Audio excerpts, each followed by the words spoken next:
Hey guys, this is God of Politics, and welcome back to a brand new video. But before we get started with this video, please like this video and subscribe to the channel. Also follow me on Twitter and join the Discord. Those are both linked down in the description. But in today's video, I did want to talk about the Georgia Senate runoff elections with David Perdue versus Jon Ossoff and Kelly Loeffler versus Raphael Warnock. So I did refrain from talking about the Georgia runoffs for a while because there's just so much to talk about with the 2020 general election. I will continue to talk about the general election, but I did think that now is a good time to talk about the Senate runoff elections because we do have a debate tonight between Kelly Loeffler and Raphael Warnock, and we also just had the rally last night with Donald Trump, who went down to the state of Georgia to rally in part for himself and his long shot bid to overturn the results of the Georgia elections and the election overall, which isn't going to happen, and also it's somewhat to campaign for the Senate candidates as well. So, there has been a lot of controversy with the Georgia Senate runoffs, even amongst the Republican Party. It says,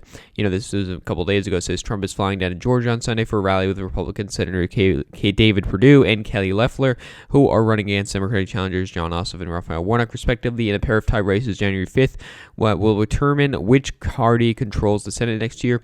But during a bizarre Wednesday afternoon rally in Atlanta, former Trump campaign attorney Sidney Powell said voters should stay home next month unless officials commit to various ballot security measures, many of which are either already in place in Georgia, like voter ID rules, or rooted in evidence-free conspiracies about foreign vote rigging.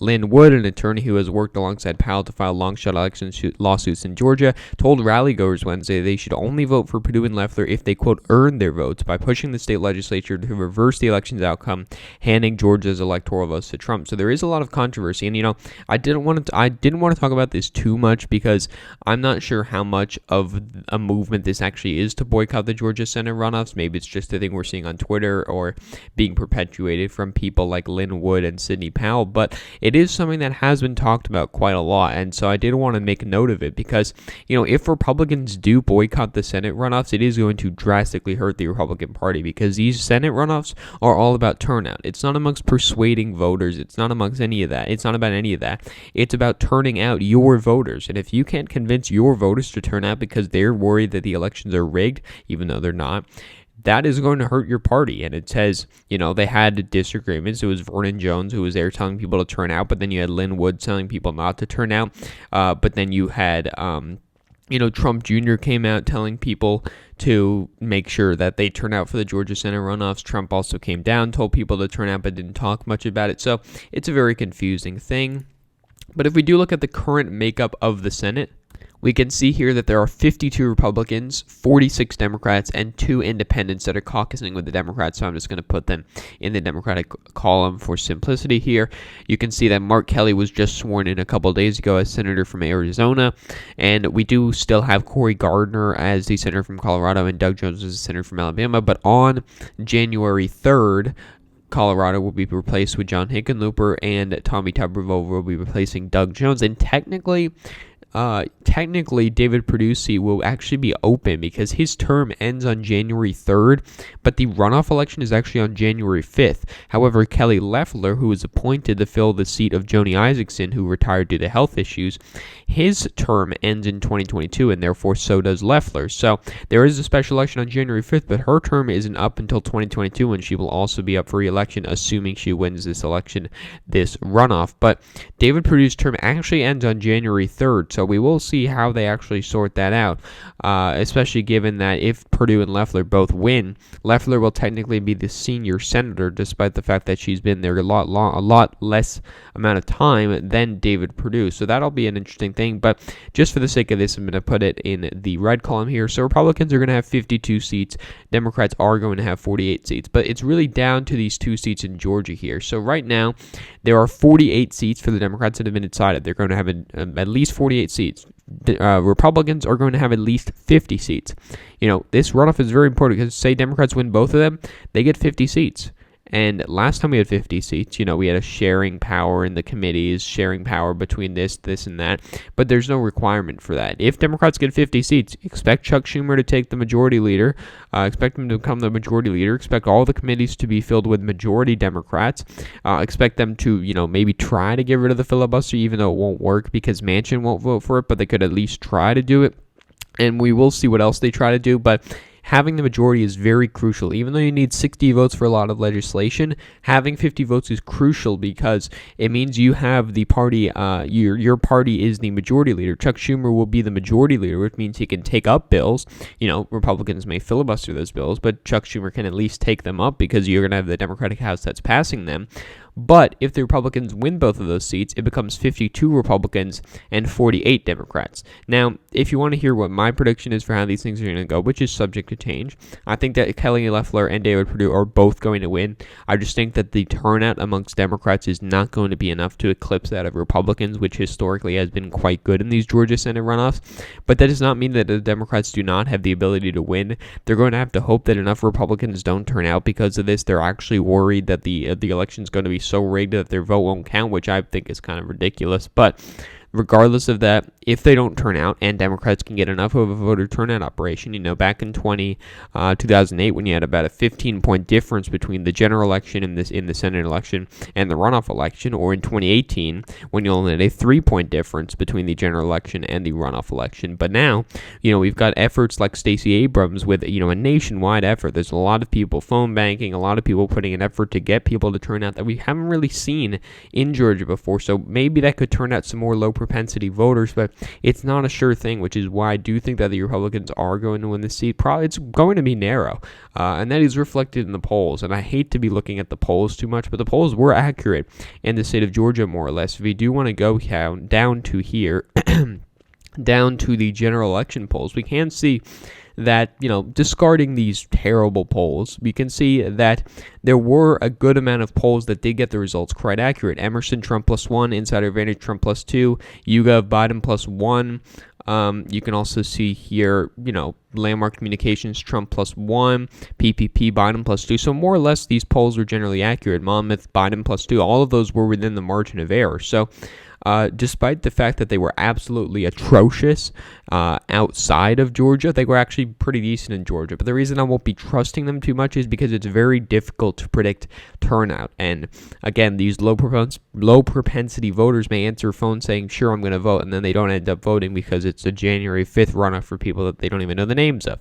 So it's entirely possible that, these polls are completely off and Kelly Loeffler and David Perdue win by 5, 6, 7 percentage points, but it's also possible that it goes the other way and Jon Ossoff and Raphael Warnock narrowly win. But if we do look at the polls currently, we see Trafalgar, which in Georgia, they have infamously bad polls in Georgia. If you want to go back to 2018, they showed Brian Kemp winning by 12 percentage points for the governor election in the state of Georgia. In this election, they showed Trump winning by 5% in the state of Georgia. They got both two of those polls outside of the margin of error. They actually now show Jon Ossoff up 1 percentage point and Kelly Loeffler up 5 percentage points, which is the opposite of what we've been seeing, because what we've been seeing so far is that Kelly Loeffler has actually been running behind David Perdue. And the only reason I suspect this is that people actually consider Raphael Warnock that bad of a candidate that there's going to be that many ticket splitters who vote for Jon Ossoff and also vote for Kelly Loeffler, which I find hard to believe. I really doubt that there will be many ticket splitters at all unless people actually want a divided government with one Democrat and one Republican representing them, especially given that one of those Republicans or Democrats is going to be up in 2022 anyway. It's I don't necessarily understand it, but that is what it's showing. But we've seen other polls where we've seen the exact opposite. In this poll, you had Ossoff running ahead of Raphael Warnock by 6 percentage points. In this poll by Survey USA, you had Jon Ossoff running behind Warnock by 5 percentage points. And you can hypothesize that that's because Kelly Loeffler's a bad candidate. She walks around with a private jet or flies around with a private jet and then pretends that she doesn't know, that she knows what it's like to miss a paycheck, and that's what she said in her ads. Obviously, that's a bunch of baloney, but that is what she's saying. And people, I do think, see through that, and people realize that she is not a good candidate. Also, you had all the things with insider trading, which also happened to David Perdue, but it was most notorious, I would say, amongst Kelly Loeffler, especially given what happened earlier on in the year that almost made her lose to Doug Collins. At that point, I thought she was going to lose. Come the general election, I did think Kelly Loeffler would win, but, earlier on, it did not look like that. We look at Insider Advantage, which did get the race quite accurate. They did have Trump up 2 in the state of Georgia. They now have Ossoff and Perdue tied. and they have Warnock up 1. I actually would trust this poll. I believe Insider Advantage may have been the most accurate pollster. B- is not that good of a grade. It's better than Trafalgar, but Trafalgar is not very accurate either. But Insider Advantage was actually quite an accurate pollster. Just off the top of my head, I do believe that they got Pennsylvania pretty accurate. I do believe they also got Michigan, Wisconsin, Arizona. I do believe they might have underestimated Joe Biden a little bit, but overall they were quite accurate, especially given how much other polls underestimated Donald Trump, especially like the ABC News Washington Post poll, which had Biden plus 17 in Wisconsin. But we won't talk about that. If you want to watch my videos about the polls, you can see that. And so we only had a couple of polls here. We also did Remington Research, which showed Loeffler +1, Perdue +4, which is also corroborated by the Survey USA poll showing that Perdue is running ahead of Loeffler. Same thing here. Perdue is running ahead of Loeffler in this poll. And this poll, from V. Krieg AMG, they seem to have only polled Kelly Loeffler. Maybe this is an internal poll or something like that. I'm not exactly sure what that was about. But we also had a poll from RG Research, again, showing that Warnock was running a point ahead of Jon Ossoff. So Trafalgar Group, this most recent poll, is the only poll that we've seen that is showing that Kelly Loeffler is actually running behind David Perdue, or actually running ahead of David Perdue, 6 points ahead of David Perdue, which is quite significant. But the main reason I do think that it's going to be quite hard for Jon Ossoff to win is due to his underperformance in the Atlanta suburbs. If we want to look just at each individual county, first we can look at Fulton County. Biden won 380,000 votes to Donald Trump's 137. In the Senate race, Jon Ossoff only got 363 to 146. So Jon Ossoff got 17,000 less votes. Perdue got 9,000 more in the biggest Democratic county, in DeKalb County here, 298 to 61. You can see here that if you go to the presidential race, Biden won 308 to 58. So you're netting, thousands of votes of losses here because people are voting for David Perdue. As I've said before, the suburban trend is not just Trump, but it is exacerbated by Trump. So people are voting for Republicans down ballot, although they may not be voting for the Republican at the top of the ballot, in this case, Donald Trump, who has exacerbated that trend. You can also see that Jon Ossoff kind of struggled in these areas with more black voters out here, but this is not as significant in terms of population as it is in the Atlanta suburbs. You can also look at Gwinnett County. Jon Ossoff won 233 to 166. You can see Biden won 241 to 166. And sure, you could say that those are more significant third party in the state of Georgia, but it's only by a little bit more. And you can also see that David Perdue actually outperformed Donald Trump's vote margins in terms of raw vote as well. So that also is something of note.